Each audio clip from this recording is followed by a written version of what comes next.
Hi, and welcome back to another Great Scott Reaction. I'm Josh. Julio. Today we're here watching a couple of more trailers regarding DC. A little more excitement for this one, though. Yeah. We have Shazam, Fury of the Gods, and then a little bit later, Black Adam. Yes. Black Adam one I'm definitely looking forward to. Shazam, we didn't even know about until like the next day after filming or later that night. And I was like, oh hey, we a forgot Shazam about trailer Shazam. dropped. I'm like, wait, there was this Shazam trailer? Yeah, what? apparently. So yeah, we're gonna jump in. We don't really know anything about this one. I'm not really hoping for anything specific here. Yeah, I didn't search it on IMDb, so I don't know the plot or anything. Really, as long as cast is back for it, that's all I'm hoping for. Yeah. I'll say on record, I liked the first movie. Yeah, it was good. I liked it. Yeah. And I know that at some point the plan is to have, I don't know his name. I'm sorry. The actor playing Shazam here. Yeah. Is they're gonna have him go against Black Adam in a future movie. Well, he kind of has to. Yeah, I know. But it's just Dwayne Johnson versus this guy. Oh, hell yeah. It's gonna be so much fun. Yeah. Depending on how both of those two individual I'd like to see them do. both show up in like a future Justice League or some sort of. I mean, the thing is with that one is Black Adam's not really a Justice League member though. He's more of a Black Adam, no, but Shazam, yes. Shazam is. Yeah. And but where you have Shazam, you also have Black Adam. Yeah, I would like to see like a Justice League versus like Unjustice League or Injustice League or whatever. I'd like to see the Legion of Doom come together and fight the Justice League, but like the actual Legion of Doom. Yeah, it'd be good. I mean, and you see on the Marvel side, they're pushing towards that like Sinister Six movie. Definitely. Yeah. With Far From Home coming up here, so totally there is an appetite for big, like lots of villain movies. Oh yeah, because the excitement is unruly for Spider-Man. Oh yeah, definitely. Definitely. And what humors me about that, and I wasn't gonna touch on this, but I seen Venom last night on our way home, and we were talking about I hate it when it pops up and I lose my train of thought. We're talking about Venom. Oh, goddamn. Next time. Next time. All right, you know what? Let's watch the trailer. Yeah, and maybe it'll come to me. Yeah, maybe it'll come to you.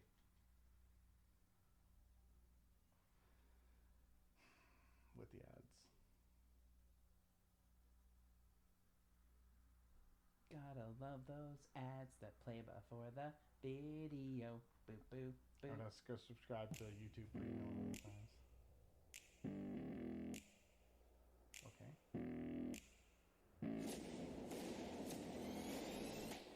Hello, my name is Zachary Levi. I should have a little tag. Zachary Levi. Shazam. There we go. We all established something very special in the first movie, and in Shazam: Fury of the Gods, we expand on that. Now they have to balance their life with being superheroes. This is where you hang out with your superhero friends, isn't it? These goddesses come to our world. Our incredible new villains, Lucy Liu and Helen Mirren. Lucy She's Liu? kick-ass as Calypso. What? We have mythological creatures. Minotaurs, harpies, dragons. When I talk about upgrades, we got an upgrade, a huge upgrade in the suit. Bigger action sequences, bigger set pieces. We go from Athens to Philadelphia. We go from the Rock of Eternity and the Library of Eternity to the Realm of the Gods. So we get to go to environments that were never explored in the first film. Wait, what? Okay, so they're taking Shazam seriously then. Just Helen Mirren. Yeah. Shazam, Helen Fury of the Mirren. Gods I know. I'm like in awe of everything they're doing though. Like this takes doesn't the even have like a excitement and the same action tone as the last to a one. whole new level. The one It's going to be more of a criticism of the last one was This a little fall childish. around, you're in store for a treat, y'all.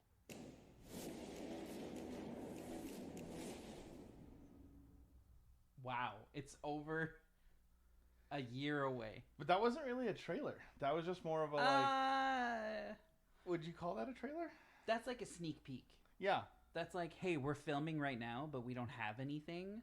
They Very much like the Flash thing. Yeah, exactly. Like that was just like an info of Yeah. here's where we're at I with mean, this they production. hinted at the villains, they hinted at creatures, what we're gonna see, locations. Yeah. So like, it's close enough to a trailer. Like, It looks really good already. Just when you think about the Helen Mirren casting, the Lucy Liu casting for it. Yeah. It looks like he's going to be sharing his ability with the other kids again, based on those adults. Well, those are his, like, that's. I know, but he doesn't always do that. He like there's a lot of content out there, including like the Injustice video games, and the Justice League Wars movie, and a lot of the other cartoon movies where he's not sharing his powers with anybody. No. I know he's got these kids or his friends or his family or whatever, and he does imbue them with his power, and basically. But they can say Shazam on their own now, and really, yeah. I don't know enough about this character. I really, really don't. I've not spent near enough time with DC stuff because it's hard to get behind when you don't have a lot of faith in the studio. No, it's generally their standalone films that usually perform a lot better. Because, like, think about the Joker movie. So, I haven't seen that. You haven't? No, I mean, okay. I looked at it and went, "There's no Batman. What's the point?" Okay, so it's a different take on the Joker. Yeah, I heard that. And like, Bruce Wayne is in the movie. Yeah. And the Joker puts his hands on Bruce Wayne and, like, makes him smile. Right? So there's, like, and I was expecting, like, the Red Hood and stuff like that, but that never happened. Was that child Bruce Wayne or adult? Yeah, it was child Bruce Wayne. Okay. It was like adult Bruce Wayne would bite his fingers or something. Yeah, because there was a young James Gordon. I think he was Detective Gordon in the movie. Okay, wasn't that? And I didn't see the show, but wasn't that kind of the Gotham premise? Kinda, yeah. Bruce was just a kid and yeah, but don't just yeah. I know Gotham's a bit of a sore spot for some, and for others it was really great. Certain parts of it were good. Same thing with Smallville apparently too. Some people hated Smallville and a lot of people loved it. But I liked Smallville. But I'm not a Superman fan, but I have been watching, like, I remember watching Dean Cain in The Adventures of Superman and Lois, like in the 90s. Like that's how far back. And I had Superman toys, but I'm not I know so much about Superman, but I'm not like I love his power. I'll admit to giggling like a little schoolgirl when I watched the new version of Zack Snyder's Justice League, because when he shows up to fight Steppenwolf, he flies in and he spoiler alert. Yeah, spoiler alert. Lots of spoilers on this channel, guys. When he swings the axe down to hit Cyborg, Superman flies in and he lets it hit him, and with like such a smugness of knowing like this isn't gonna hurt me at all. And it's just like obliterates on his. No, it holds there. It holds on his shoulder, and he just kind of smugly smiles up at Steppenwolf, and then he just like out the side of his mouth like shoots some freezing air towards the axe, freezes it completely, and then smashes it with one punch. Like he absolutely just turns Steppenwolf into his bitch. Like the movie's over the second Superman shows up in that. Okay. It was crazy how over it was once he showed up in his beautiful black suit, by the way. Yeah, because he didn't have that in the original one. He was flying around without a shirt on. Well, so in the original version, he went back to his farmhouse with no shirt on, and he still did that in the Zack Snyder one. Yeah. But when he showed up to fight Steppenwolf in the original version, he was back to that red, blue, yellow, his normal suit. Because he was supposed to have the black suit on because that's his healing suit. Yeah, so that's what allows him to absorb more ultraviolet radiation. Yeah, so in the Zack Snyder one, he goes back to his ship all the same, except for that he chooses the black suit in the Zack Snyder one. Okay. And then he flies up into space, does his whole "let me absorb some sun for a second here" moment, and then he goes down and he meets Bruce's Alfred. Okay. And they have a little moment where he's like, "You must be Alfred," and he's like, "Oh, I'm Master Kent." Like he already knows. Like it's just awesome. And then it's him that tells Superman where to go. Whereas in the other version, they never really answered how he just shows up. He just showed up. And contrary to popular belief, Superman doesn't have supervision. He can do like the heat ray thing. Mm-hmm. He cannot see great distances. No, he has X-ray vision. Yes. And he has excellent hearing, but he can't see. He can hear from great distances. Yeah. But like, and if there's nothing to hear, and he's not gonna, he's not going to be there. Zoom. That's why he doesn't show up to every single crime that there is on the planet, because he can't possibly know about everyone, because he can only hear so much, and he can really only see so much. Kind of thing. So I did remember, by the way, what I was meaning to say before. all right. Spit it out before I forget it again. And that was that I love how people are so excited for this Sinister Six movie. But people were also so upset with the premise of 3 villains in Spider-Man 3. And now we're doubling it, and people are like, "Yay! Like, let's do it." But for some reason, that excitement was nowhere to be found with Spider-Man 3. Now I know Spider-Man 3 failed on a lot of accounts. Yeah. But it's still like one of the main complaints I heard was too many villains. They did too many villains. It destroyed the plot, and it destroyed, and that overall caused the quality. We're talking about Amazing Spider-Man 2. No, we're talking about Spider-Man 3, because they had Sandman, Venom, and Hobgoblin. Remember the Norman's son went bad in that movie. Because Spider-Man because he hang on. No. He went bad in Spider-Man 2. No, 3. He helped defeat Sandman and Venom, and then died. Venom killed him in the end of Spidey 3. Okay, but then there was also Green Goblin in Spidey 1. Spidey 2 had Doc Ock. Hobgoblin. Yes, but I'm talking about the Amazing Spider-Man. Amazing Spider-Man 2 had Hobgoblin as well, very briefly at the end. But there was also Electro and Sandman. Electro. There was no Sandman in Amazing Spider-Man 2. Who was the other villain? There was more than one. Wasn't there? No, it was mainly Electro for the whole movie. Okay. And then at the end, after he defeated Electro, or thought he defeated Electro, he fought Hobgoblin, which is Norman's son. Yeah. And that's where...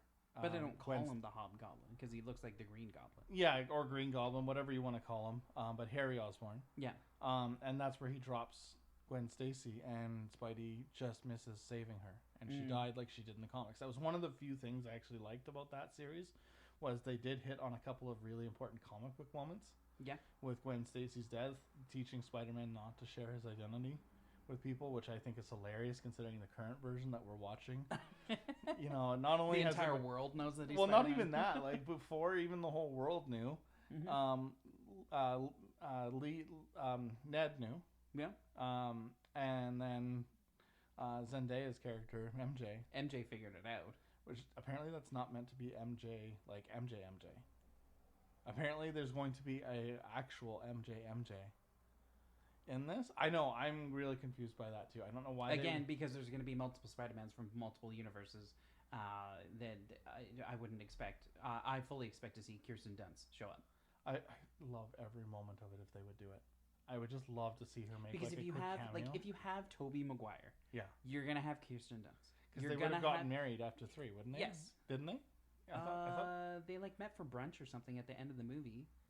But yeah, you would think that they would go on to have gotten married, and with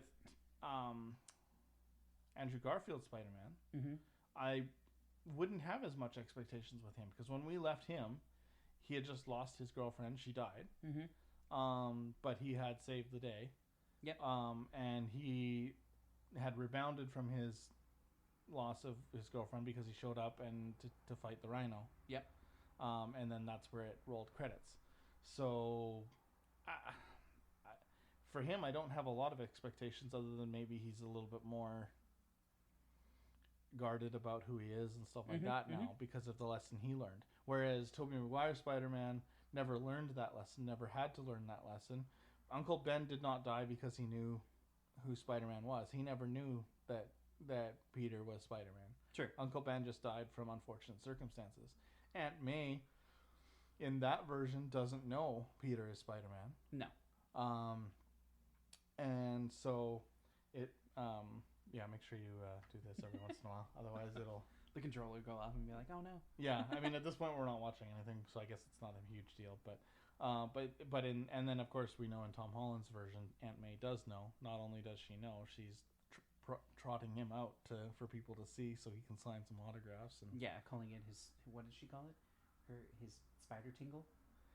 Well, no, that was what she was referring to as spider sense with that. But no. She was. I'm referencing like, I thought it was really intriguing that right after like a really hard event for him, after Endgame losing Tony, and stuff, and she now like, she doesn't have any excuses. Because she knows who he is, right? So it's not like she found a different way to call Spider-Man and she just didn't realize that it was her nephew, kind of thing. So he's going through this traumatic life event, and the next thing she wants to do is take him and parade him in front of a bunch of reporters and stuff like that are going to obviously ask him questions that he may not want to answer, and stuff. It just seemed like a really poor judgment call. I loved her intentions in it, but it seemed like a really poor judgment call from his adult figure to, you know. Well, yeah, he's a young man and he has PTSD because he watches Mentor, his father figure in his life. Well, and you think back to like since he joined the Avengers, or even since he started doing the superhero thing on the reg, like what he's doing now, from Civil War on, he's been through a lot because Civil War was crazy for him. And then Homecoming wasn't necessarily an easy experience. And then Infinity War Endgame. And then No Way, or Far From Home, because we're going into No Way Home. I keep calling the next movie Far From Home, but the next movie is No Way Home. Anyways, we're not even discussing Shazam on this one, so let's move on to Black Adam, so we have enough time to get it done. Thanks for joining us today. Please like the video if you enjoyed it, subscribe if you will, and otherwise, I guess we'll see you guys on the Black Adam trailer. Bye, guys. Peace.